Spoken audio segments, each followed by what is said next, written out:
Vamos a darle la bienvenida al estimado amigo, viejo militante de Uno más Uno, economista, José Luis Malcún. ¿Qué está José Luis Malcún? Que, bueno, escribe sus artículos en los periódicos, en periódicos digitales, de vez en cuando lo leemos y siempre interesante. ¿Cuál es la visión que tiene de la sociedad dominicana de hoy, José Luis?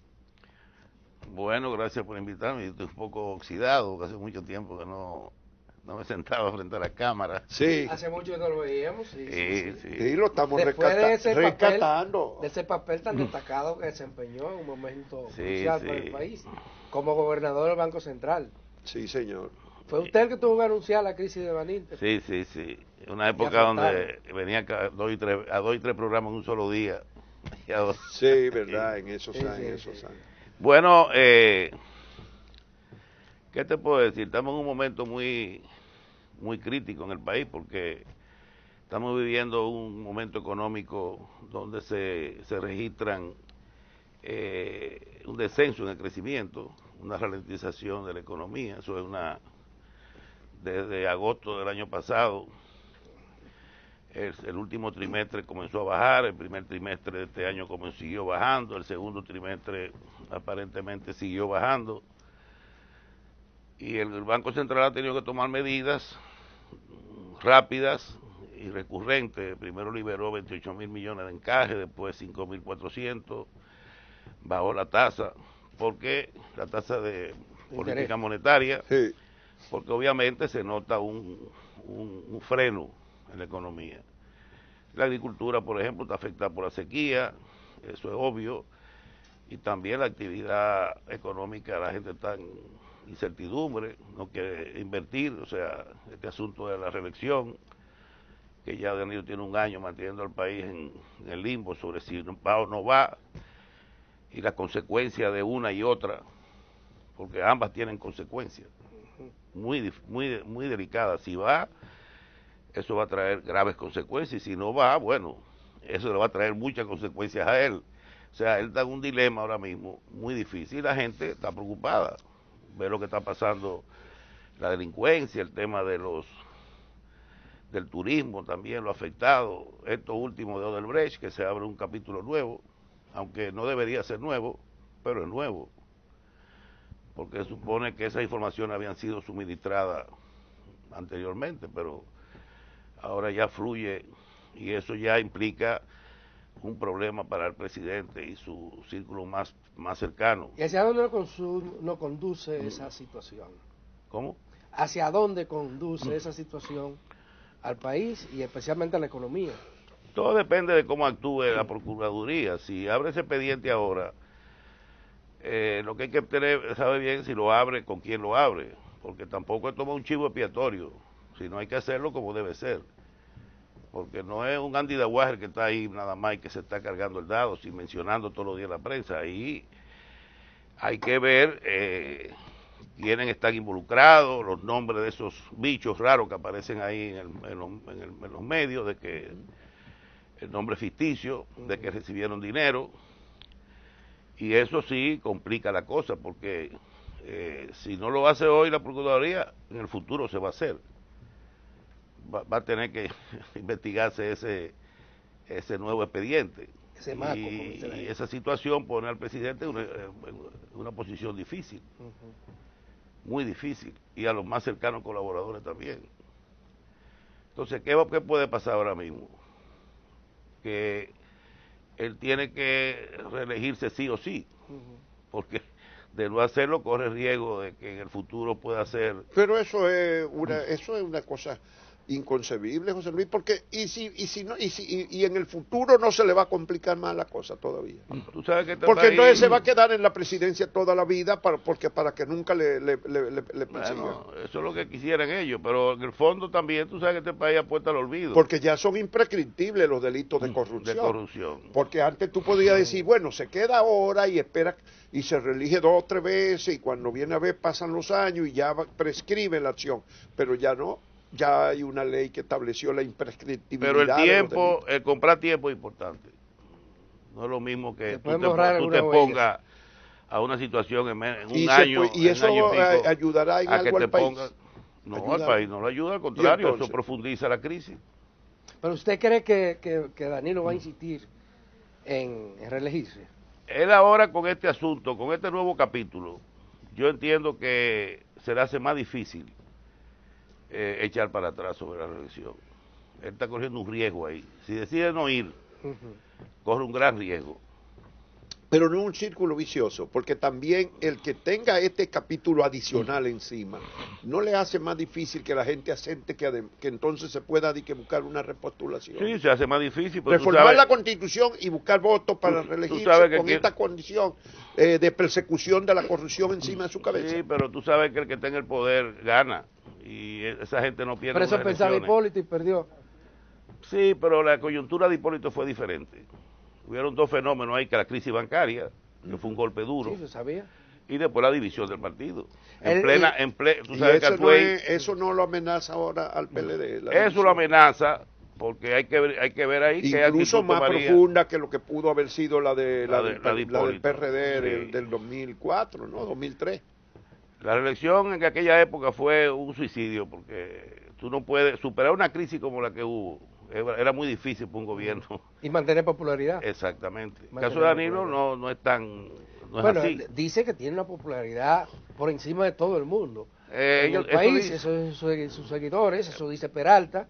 Bueno, es un tipo que está en campaña hace 8 años, sí, haciendo visitas sorpresa y empleando 750,000 empleados, 1 millón de gente que recibe tarjeta, otros 500,000. Aquí está hablando de 2 millones y pico de votos cautivos. Con relación a Odebrecht y a Punta Catalina especialmente, parece que el presidente el gobierno tiene un problema adicional a esto de los sobornos, el nuevo escándalo que hay alrededor del tema. Está el hecho de que se había prometido que ya para ahora debió estar funcionando a plenitud una de las dos plantas y la otra en periodo de prueba. Yo tengo Resulta que hay problemas. Yo tengo entendido, no tengo una información confirmada, de que hay una de las turbinas que han tenido problemas y han tenido que cambiarla. ¿Cómo? Sí, es un problema estructural de la planta. Pero cambiar una turbina de una operación de unas semanas. No, por eso no han podido ellos volver a poner en funcionamiento como prometieron, y que en 6 días, 10 días. No, 12 días dijeron, 12 días. Pero va a ser difícil. Llevan 5 semanas, llevan 36 días. 36 días, por eso te digo, y el otro problema es la litis. Esa litis, donde ellos están reclamando 704 millones de dólares adicionales de sobrecosto. ¿Quién sabe lo que se puede estar pasando ahí? Yo no sé, o sea, puede haber cualquier manejo inadecuado para que la planta siga como está en esas condiciones hasta que se resuelva la litis. ¿Y qué puede haber una correlación entre las dos. ¿Pero y qué gana Odebrecht con mantenerla en esa condición? Busca una salida. Porque de todas maneras ya el gobierno le adelantó 336 millones de pesos, de dólares, con cargo a esa litis. Que para en caso de que ellos ganen, ya de todas maneras tienen 330 y pico millones de dólares en las manos. Si pierden, entonces lo tienen que devolver. Bueno, entonces imagínate una empresa que se declaró en quiebra. Sí. Entonces tú tienes que saber no adelanta que para nada ellos, manteniendo apagada la planta. Forzar al gobierno. ¿A qué? A que busque una solución al pago de ese sobrecosto. A que busque más dinero. Claro. Tan sencillo como eso. Independientemente del resultado que tenga el arbitraje internacional. Bueno, es que el arbitraje, exacto, independientemente, porque uno sabe lo que puede pasar en el arbitraje. Si ellos muestran realmente que hay sobrecosto, aunque se supone que era una obra, ¿cómo le llaman a eso? Llave en mano y a precio fijo. A precio fijo, pero como hubo retrasos. No, y además no, pero en el contrato pusieron una cláusula que le que anulaba el inicial de que era precio fijo. Bueno. Hay una cláusula que autorizaba en caso de que demostraran que había sobrecosto, se le autorizaba a subir los precios. Entonces imagínate tú que ese fallo fuera a favor de Odebrecht. ¿De dónde el gobierno va a sacar 700 millones de dólares? No, ya le dio 300 y pico. Y sí, nada más le faltan 400 y pico más. Y con una situación como la que tiene el país ahora mismo, pero lo busca. Fiscal, donde se está pagando 44% del ingreso fiscal en intereses y pago de capital. Eso fue la primera mitad en los primeros meses de este año. Sí, eso es Sí, el año, sí, sí. Creo que hasta mayo, enero, mayo. Es que eso va a seguir hasta diciembre. No, ¿por qué no puede ser esa misma proporción? La proporción en el año de los compromisos financieros para pagar intereses y capital está en alrededor del 42-43% del presupuesto. Que se pague antes o se pague después, eso no importa. Eso es lo que está previsto en el año. Pero o sea eso, que del presupuesto total de ingresos tributarios. todo el servicio de la deuda, no solo intereses, sino todo el servicio de la deuda, sí. servicio de la deuda, Y está hablando de capital. interés y capital. Sí, sí. Lo que quiere decir que el gobierno lo que trabaja es con la mitad del presupuesto, en términos de ingresos. El otro es los préstamos. Pero va a ser Claro. Por eso que aquí todo se tiene que resolver con préstamos y va a seguir subiendo la deuda. Y eso también no es otro círculo vicioso. Bueno, El año eso que lo viene, sabemos, pero- o dentro de 2 años, no hay que pagar más proporción de los pero, ingresos. ¿y qué está haciendo? ¿Qué Hasta estamos que haciendo por mientras eso? el cuerpo aguante. Mientras el cuerpo aguante. Así que llegan los países a joderse. Pero así, ¿O así tú crees que los países llegan a joderse porque alguien no? Es así que llegan que llegan que a joderse. y se joden los países. A la larga, sí, eso no te queda la menor duda. Hay otro tema de la economía que parece que no tiene solución inmediata. No hay desayuno gratis. No hay gratis. No hay No. El déficit, lo que se ha denominado como déficit cuasifical del Banco Central. Eso ha ido aumentando. Bueno, tú por eso- dejaste ahí un paquete grande. 80.000 millones. Sí. ¿Cuánto? 80.000 Y ahora, millones. 80.000. Fue lo que costó la crisis bancaria, 87.000 millones. Sí, Sí. y ahora, Está como en 600.000 millones ahora mismo. y sigue creciendo. Pero ¿Cómo vamos Sí, a bueno, cómo lo el que país- pasa es que lo que está haciendo el Banco Central es anclando la tasa de cambio. A base de eso, tiene que desmonetizar la economía continuamente, Pero emitiendo ¿y qué fue lo que certificados, pasó con esa certificados. deuda? Cuando Leonel se juramentó en el discurso del 2004, anunció que ya tenía incluso un financiamiento para cubrir ese déficit, el cuasi fiscal. Sí. ¿Quién era? ¿De dónde era que iba a salir ese dinero? ¿De qué era? ¿De unos banqueros del Sí. Medio Oriente? Había un plan Sí. había un plan de Unos árabes, de financiar esa deuda, pero lamentablemente no se hizo y con los años se fue creciendo y creciendo Y y la política es que el éxito de la economía durante los gobiernos del PLD ha estado muy ligado a la estabilidad cambiaria. Y ustedes lo saben, aunque eso Sí, no sí. quiere decir que estabilidad cambiaria es sea sinónimo de estabilidad bienestar. económica, Sí, exacto. ni estabilidad económica. La economía tiene muchas variables. Entonces, ¿qué pasa? La estabilidad cambiaria la gente la ve como una estabilidad económica. Y ellos han luchado mucho por mantener esa tasa de cambio bajo estricto control. Y para eso han usado los certificados del Banco Central, la emisión de Para certificados, recoger dinero. para ir recogiendo dinero continuamente y evitando que la tasa suba. O sea, esa ha sido la política fundamental. De manera que ese de déficit este es gobierno. O planificado. sea, aumentando Sí, ese déficit es planificado, está planificado. Se supone que hay una ley de capitalización que el techo era 300.000 millones, ¿ustedes se recuerdan? Sí, vamos por 600.000 y Ya va doble, entonces hay que hacer una nueva ley, que tengo entendido que el Banco Central había preparado un proyecto, otra ley nueva de capitalización para ir desmontando ya esa deuda, porque realmente tiene que llegar un momento donde ya eso frene, que ese es otro aspecto que también debe ser considerado no sé en este gobierno, pero el próximo gobierno va a tener que hacer muchas cosas, porque la reforma fiscal la va a tener que comenzar a hacer desde el primero de agosto. ¿Cuándo es que Desde el asume el 17. gobierno? Desde El el 17 de agosto. 16 de agosto. Tiene que comenzar a hacer una reforma, este país no aguanta. Una reforma implica mayores impuestos. Claro. ¿Y por qué va a hacer la reforma? ¿Y no puede seguir con este mismo ritmo que tiene el PLD tan exitoso? Exitoso. Sí, exitoso. Bueno, exitoso a la... Crece la economía, se No, mantiene claro. la estabilidad cambiaria, Tú puedes- los y- precios, la inflación es bajísima. Exacto, y sigue pidiendo prestado. Pero, Y sigue endeudando. endeudándose, hay- Bueno, endeudándose, pues claro. entonces que el gobierno que venga no puede seguir puede, haciendo eso mismo. puede hacer lo mismo. Pero hay varios economistas. Pero ¿Eh? Pero- el problema es que eso, como te digo, tiene un límite. Sí. Bueno, y un riesgo. Y un riesgo grande. Ustedes Porque conocen- cuando se producen, cuando se produce una crisis de default, de no pago de deuda, esa vaina, eso es, miren señores los países que han pasado por eso, Sí, sí. miren Argentina y otros países, eso es grave. El sufrimiento que va a tener este país, este pueblo, no se imagina lo que es esa, no se imagina la magnitud de Bueno, puede ser tanto porque como... ya no va a ser una reforma hecha por el gobierno, va a ser una reforma impuesta por el Fondo Monetario. y los organismos multilaterales, impuesta, hecha allá en Washington. Y eso va, olvídate, eso va a asumir lo que pasó con Jorge Blanco, en el gobierno de Jorge Blanco, cuando se hizo el ajuste macroeconómico. Sí, pero ya el FMI no hace ajustes tan duros como en eso. Cuando hay un default. Como esa década perdida de América Latina. Sí, pero cuando hay un default, sí.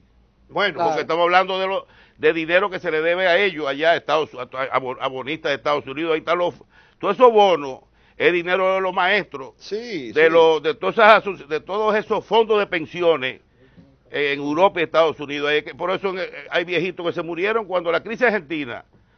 Hubieron gente que se murieron del corazón, viejos que dependían de sus ingresos para vivir, porque habían comprado esos bonos argentinos y con los intereses era que vivían. Pero he oído a economistas y también inclusive a dirigentes del Partido Revolucionario Moderno de la oposición diciendo que no hay necesidad de incrementar los impuestos si se maneja con pulcritud los recursos del Estado.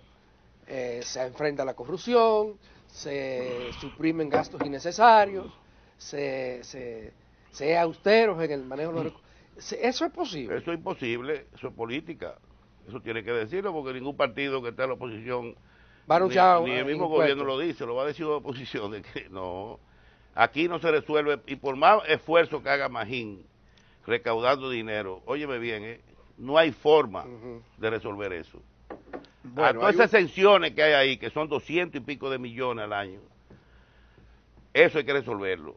Lo del ITEBI, las exenciones al ITEBI, eso hay que resolverlo, eso es urgente. Este país está evadiendo ITEBI en cantidad industriales, porque cuando tú tienes ITEBI para un producto y no tienes ITEBI para otro producto, ahí que se produce es un lío que hay ahí. Entonces, este país necesita elevar la presión fiscal en 2% del PIB por lo menos. Pero estamos hablando de 80,000 y pico de millones al año, más. Pero lo que usted está planteando es que este país le espera un momento difícil, muy difícil, muy duro, no tan lejos. Y no tan lejos, debería haberse hecho ya esa reforma, pero el gobierno no la va a hacer, en un momento electoral nadie va a hacer esa reforma, lo dijo el ministro de la presidencia, nosotros no vamos a hacer reforma. Pero no la hicieron ni siquiera cuando este gobierno se religió. Que debieron esa transición, por ejemplo, que debieron haberla en ese hecho. Periodo, a partir de mayo de la elección, Sí, era el periodo ideal. Porque tenía 4 años y 3 meses por delante. Pero lo que usted está planteando y si no la hicieron entonces, la van a hacer ahora en la final. Posible. Lo que está No, ahora todo el mundo le está descartando, ¿verdad? Un suicidio. Pero usted está planteando que con reelección o sin reelección, el gobierno que venga va a tener que hacer una reforma impositiva. Sí, porque Eso es urgente, la reforma que está contemplada en la Ley de Estrategia Nacional de Desarrollo no es la que se va a hacer en lo inmediato, porque eso implica un consenso, un proceso de discusión. La reforma que sería obligatoria es la de aumentar los impuestos, los ingresos del Estado. Es que las reformas, en la medida en que el país se sigue endeudando y los déficits sigan aumentando, los déficits fiscales, aquí estamos cerrando todos los años con 2.4, 2.5% del PIB. El déficit fiscal, ¿tú sabes cuánto? Eso pasa a ser deuda, ¿tú sabes cuánto es eso? Más de 100,000 millones al año de déficit. Entonces, ¿qué pasa al año siguiente? Eso entra en deuda. Entonces, aquí no es un problema nada más de aumento de la deuda, es un problema del déficit. Entonces, son dos fenómenos difíciles de abordar y que tienen que ser la única forma que una reforma fiscal. Bueno, pero tú conoces la experiencia de ustedes mismos en el 2004. El gobierno recibió la crisis bancaria ya en una dimensión espantosa. El problema Banín tener una bomba que ya se armó en grande en septiembre del 1996 cuando le pasaron el Banco de Comercio a un banco chiquito que era Baninter que tenía malas prácticas. Pasó los 4 años de Leonel, pero ustedes llegaron y el gobierno de Hipólito Mejía no enfrentó el problema y la bomba le explotó en la mano cuando apenas iniciaba la segunda mitad. Porque el problema bancario empezó en septiembre del 2002. El problema de Baninter, sí. Entonces empezaron a darle dinero, pero fíjate, poniendo parche sobre parche hasta que la bomba le explotó en la mano. Entonces, eso es lo mismo que puede ocurrir ahora, que un gobierno nuevo venga y quiera poner parche y le explote la bomba después. Bueno, es posible, todo es posible, y le explote la bomba después, lo que ha pasado muchas veces. Recuerda que Hipólito se le va a pegar a él. Hipólito tuvo un problema también. Si no lo hace desde el principio. Que la gente se olvida que fue el 11 de septiembre. A un año de llegar al poder, explotó el 11 de septiembre, los actos terroristas en Nueva York. Tú recuerdas que ese año, el 2001, fue un año muerto. El turismo no. Se redujo también o sea, que fue un año, las remesas. Todo se perdió ahí. Que fue un año perdido, el 2001. Entonces, ya cuando comienza el 2002, ahí, bueno, ya viene un año después, explota la crisis. O sea, fueron dos periodos críticos dentro de 4 años que obviamente golpearon duro. No solamente al gobierno del país, porque también el país sufrió. Claro. Pero bueno. Pero a ti te tocó la parte dura, porque a ti te pusieron el gobernador del Banco Central ya en medio de la crisis. Bueno, 5 días después explotó la crisis cuando yo llegué. Cuando tú llegaste, si ya la crisis, estaba ahí. ¿Cómo manejar la crisis? Ya estaba todo firmado, la compra del Progreso de Baninter, eso era un absurdo, toda esa vaina estaba ahí hecha ya, y eso y cuando a mí me dicen, me dice una persona, bueno, esta operación ya está aquí, se aprobó, el Banco Central tiene que desembolsar 40.000 millones ahora para solventar la deuda de Baninter. Hay que hacerlo al pero el Progreso. error de ustedes fue no haber entregado papeles por ese dinero y haberse puesto a honrar todo ese dinero en efectivo. Ahí fue, tú reconoces. Había había que hacerlo, si no el país se hubiera hundido. No, es que no es el problema nada más pero podía reconocer la deuda hasta cierto nivel y empezar a pagárselo poco a poco. Esa es la crítica que se le hace. Sí, la crítica que hace la gente. Digo, esa es la única válida, porque las otras son injustas. De decir que fueron ustedes que quebraron los bancos, eso fue injusto. Óyeme, que desconoce lo que era la estructura de depósito que había en los bancos. Sí. Más de la mitad de esos depósitos eran fondos de pensiones. Sí. Eran las asociaciones de ahorro y préstamo que tenían su dinero, gran parte en Baninter. Sí, pero habían políticos con 500 millones de pesos y se lo entregaron. Tú no puedes, eso tenía que hacerse y la así. Fundación Global tenía unos millones y se lo entregaron. Esa decisión, para comenzar, no la tomamos nosotros. No las tomamos nosotros. ¿Y quién? Eso fue una recomendación de los organismos internacionales. Pero ustedes aquí se honra bueno, sí. Aquí se honra a todo el mundo o no se honra a nadie. Eso tú no podías ni que venir.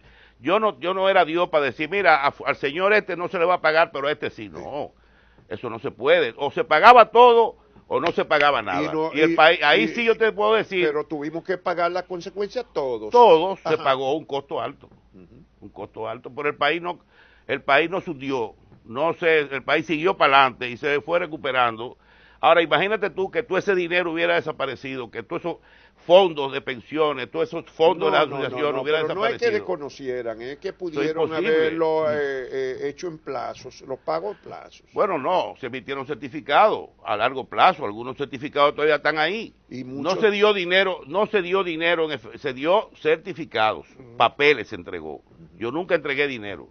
Nunca. Papeles, no. Yo entregué papeles. ¿Y no hubo algunos a corto plazo de esos papeles? No tenía eso se hizo, eso fue un plan. Tantos años, iban a pagar tanto, los intereses iban a ser tanto. Eso fue un plan diseñado con asesoría de los organismos. Yo tenía ahí más de 20 asesores internacionales alrededor mío.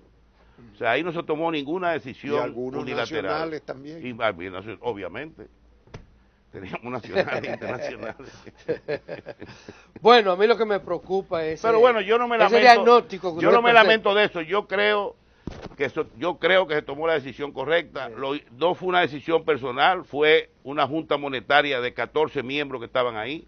Nunca tomó una decisión personal. Pero esos miembros, por ejemplo, el sector empresarial nunca ha cargado responsabilidad. Bueno, pero es la junta monetaria. Pero se le pegó a ustedes nada más lo político. Exacto, yo cargué con todo, sí.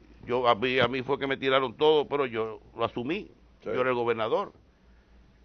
Y tenía que hacerlo. Yo nunca he evadido responsabilidad de nadie. De nadie, nunca le he evadido. Usted dice que la situación ahora es muy delicada, que hay muchos problemas, que se necesita adoptar algunas medidas fiscales. ¿Cuál es la solución? Pero él lo ve difícil para el próximo gobierno. No, ahora mismo... sabe que no va a haber ninguna... Claro. Este es un país que está a la deriva. Porque hay un gobierno que no está gobernando, lo que está en política. Aquí todos los funcionarios están en política. ¿Cómo tú desmantelas el gigantismo estatal en este país? El desorden que hay en las instituciones públicas. Yo dije una vez en el gobierno de Hipólito que había 120.000 empleados de más en la administración pública. ¿Ustedes se recuerdan de Sí, eso? sí, Por sí. poco me corta la cabeza. Sí, Hipólito mismo te la iba a quitar. Coño, Barzano y vaina, digo yo, eso es así, hay que sacar gente, no se puede mantener todo ese personal. Y entonces, Y ahora, ¿cuánto era? ahora ¿cuánto hay? Ahora hay 350.000 o 300.000 empleados de más que no hacen un carajo. Y lo que están es cobrando, sangrando el presupuesto de la nación. Entonces, así un país no puede progresar. los subsidios de que usted Coge ese paga. dinero e inviértelo en obra y pon la gente a trabajar, pero en obra productiva. No gastando casi 170.000 millones al año en sueldo y salario. Sin contar pensiones, no, eso no. Bueno, Este país está vuelto un caos. Es un desorden institucional que hay en todos los sentidos. Sí. Por suerte que el año pasado Pero así seguimos Pero la echando para economía adelante. creció. No, aquí la economía 7%. aquí creció, la economía siempre ha crecido aquí. Echa para atrás con Balaguer, para que tú veas, Balaguer creció a 7 y 8%, matando gente. Eso no es nada. Bueno, el tiempo se nos Se nos acabó. acabó el tiempo, Qué sí. pena, porque José Luis Malcún hace tiempo que no conversábamos con él. Sí, Y pero yo me supongo puede que- invitar otra vez porque Sí, yo- Y la te verdad pasaste es muchos años. que me ha impresionado la franqueza con que No, yo plantea la siempre, situación. sabe que yo no, yo ni Plantea la programo situación preguntas, económica. yo te he programado preguntas alguna vez en un programa, nunca. No, pero además ya yo creo que puedo decir que tú tuviste la honestidad de informarnos, por lo menos a Uchi Lora y a mí, oportunamente de la situación que había en Baninte. Claro. Además, Eso hoy yo lo puedo decir, Claro. antes de que explotara la bomba. aquella Claro. rueda de prensa en Palacio. De manera donde- que yo sí Sí. sabía la situación. Sí, sí. Yo también cuestionaba, pero tú respondiste. Y Es que lo que respondiste pasó, con datos. De lo la que pasó situación. era para cuestionar. Sí. Hoy tú crees No, que una no, crisis no. así es para decir, no, tú tienes, no, había mucho cuestionamiento ahí, se hicieron cosas que quizás probablemente no fueron correctas. Probablemente, y yo estoy de acuerdo y asumo la responsabilidad por eso. Yo no Sí. tengo problemas con esa vaina. Yo siempre discutí en los medios, y tú lo sabes, ese tema, sin ningún tapujo. Yo no tengo problema con eso. Se nos acabó el tiempo, lamentablemente, pero hay que invitarlo de nuevo, Juan Sí, Bolívar, sí, hay que porque hay que proseguir seguir hablando. abordando este y otros temas. Y profundizar Y más no en una hablamos de cosa. política, que tú no estás muy activo en la política. Pero ¿Quién sabe? ¿Quién sabe? Pero podíamos hablar también de eso. es la Sí, próxima. la próxima. ¿Quién sabe? Bueno, muchísimas gracias. De nada, gracias a ustedes Gracias, por gracias. ponerme otra vez frente a las pantallas.